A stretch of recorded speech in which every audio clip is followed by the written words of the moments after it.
Good morning students. Last class हमने पढ़ी थी स्टेबिलिटी स्ट्रेटजी की और अब हम जानेंगे एक्सपेंशन स्ट्रेटजी के बारे में।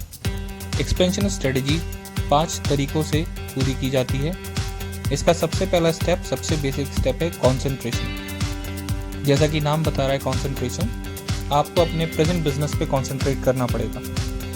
प्रेजेंट बिजनेस पे कंसंट्रेट करने का मतलब आपको अपने एग्जिस्टिंग प्रोडक्ट में कुछ चेंजेस लाने हैं, उसके मार्केट में कुछ चेंजेस लाने हैं, या आपको कुछ ऐसा करना है कि आपका करंट मार्केट शेयर बढ़े, और बिकॉज करंट मार्केट शेयर बढ़ रहा है इसलिए आपका प्रॉफिट बढ़े। इसका एक नाम इंटेंसिव स्ट्रेटजी भी है और बेसिक एम और बेसिक ऑब्जेक्टिव स्ट्रेटजी का है मार्केट शेयर को बढ़ाना और इसी तरीके से आपके प्रॉफिट को बढ़ाना। ये काम करता है कि ये आपके एग्जिस्टिंग प्रोडक्ट को और इफेक्टिवली प्रेजेंट करता है कस्टमर्स के बीच में, या फिर ये नया प्रोडक्ट डेवलप करता है आपके पर्टिकुलर सेम मार्केट में या डिफरेंट मार्केट्स को भी सेलेक्ट कर सकता है और इस नए मार्केट को ये लाता है लोग के बीच में। तो इन 2 तरीकों से ये काम करता है। बेसिकली कंसंट्रेशन स्ट्रेटजी जो है वो 3 स्टेप्स को लेके काम करता है। पहले स्टेप को हम कहते हैं मार्केट पेनिट्रेशन। मार्केट पेनिट्रेशन में हम लोग जो कस्टमर्स अभी हमारे पास हैं और जो प्रोडक्ट है हम उसी को लेके उन पर काम करते हैं। तो पहला काम हम ये करते हैं कि हम एग्जिस्टिंग कस्टमर ग्रोथ देखते हैं। हम उन एरियाज़ को स्टडी करते हैं जिनकी वजह से मार्केट ग्रोथ कम हुई हो।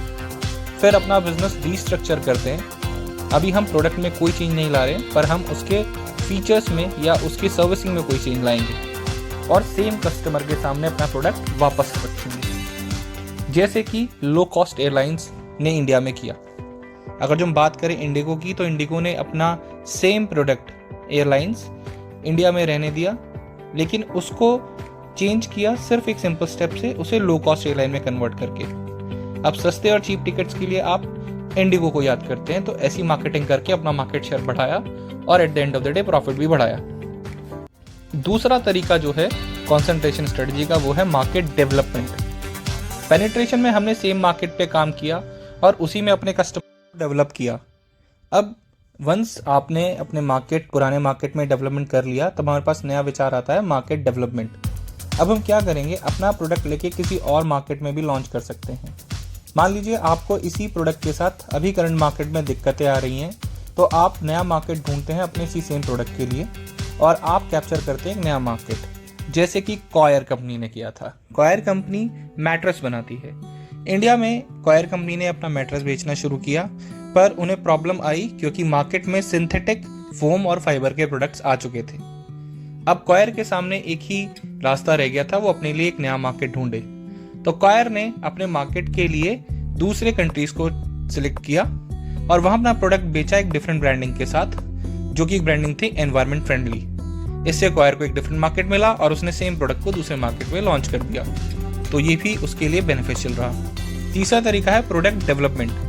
अब तक हमने पुराने प्रोडक्ट्स पे ही काम किया और उनके लिए नया मार्केट या इसी मार्केट के अंदर काम किया, लेकिन हमारे पास एक तरीका और है। हम एक नया प्रोडक्ट भी डेवलप कर सकते हैं और इस प्रोडक्ट को हम रिप्लेस कर सकते हैं अपने पुराने प्रोडक्ट के साथ, और हम नया मार्केट भी ढूंढ सकते हैं, पुराने मार्केट में भी इसके ऊपर काम कर सकते हैं। तो इसके थ्रू हमारे पास और कस्टमर्स आएंगे और हमारा बेस और बढ़ जाएगा। ये 3 स्ट्रेटजी के थ्रू आप कॉन्सेंट्रेशन स्ट्रेटजी पे काम कर सकते हैं। कॉन्सेंट्रेशन स्ट्रेटजी के बहुत फायदे हैं। इसका पहला फायदा, इस स्ट्रेटजी को जब आप फॉलो करते हैं तो अपने ऑर्गेनाइजेशन में बहुत कम चेंज करने पड़ते हैं। दूसरा फायदा, कम चेंजेस काफ़ी फ़ायदेमंद होते हैं क्योंकि ये आपके प्रेजेंट बिजनेस को कंफर्टेबल रखते हैं। इसे एनवायरनमेंट से कोई थ्रेट नहीं होता क्योंकि सेम एनवायरनमेंट में आपकी कंपनी रह चुकी है पहले भी। डिसीजन लेने की आपकी जो क्षमता है वो काफ़ी अच्छी होती है क्योंकि मार्केट आपका जाना पहचाना है, कस्टमर्स आपके नोन हैं, क्या प्रॉब्लम्स आती हैं आपके बिजनेस को ये भी आपको नोन है, तो काफ़ी आसान हो जाता है। और पास के आपके एक्सपीरियंसेस काफ़ी वैल्यूएबल होते हैं इस बिज़नेस के लिए। लेकिन वहीं जहां इसके साथ कुछ फ़ायदे हैं, कुछ नुकसान भी जुड़े हुए हैं। पहला नुकसान है कि आप इंडस्ट्री के ऊपर हेविली डिपेंडेंट होते हैं। अगर जो आपकी इंडस्ट्री में कोई गड़बड़ होती है, कोई दिक्कत आती है, तब आपको इस स्ट्रेटजी का चयन नहीं करना क्योंकि ये सेम इंडस्ट्री, सेम कंपनी के अंदर काम कर रही है। तो वहाँ पर अगर जो कोई प्रॉब्लम आती है इकोनॉमिकल या फिर जोग्राफिकल या किसी भी डेमोग्राफिक की वजह से, तो आपको चेंज करना पड़ेगा। दूसरा, सेम मार्केट में जब प्रोडक्ट लॉन्च करते हैं तो बहुत सारे चांसेस है क्योंकि टेक्नोलॉजीज चेंज हो जाती हैं, लोगों के टेस्ट और प्रेफरेंस चेंज हो जाते हैं, तो एक्सपेक्टेशन ये होता है कि आपका भी प्रोडक्ट उसे भी चेंज करना पड़ेगा या उसके अंदर टोटली ऑल टुगेदर एक नया प्रोडक्ट ही लॉन्च करना पड़ जाएगा और मार्केट चेंज करना पड़ेगा। इसके बाद आते हैं कैश फ्लो की काफ़ी ज़्यादा ज़रूरत पड़ती है कॉन्सेंट्रेशन स्ट्रेटेजी में, क्योंकि इसके अंदर जब आप कैश बात करते हैं एक्सपेंड करने की, तो आपको ज़्यादा कैश इनफ्लो की इंपॉर्टेंस ज़रूरत होती है। तो तब आप चाहेंगे कि आप डिफरेंट मार्केट पे कैप्चर करें। अगर जो कोई मार्केट अच्छा नहीं भी कर रहा तो उसको हम रिप्लेस कर सकते हैं दूसरे कैश फ्लो से।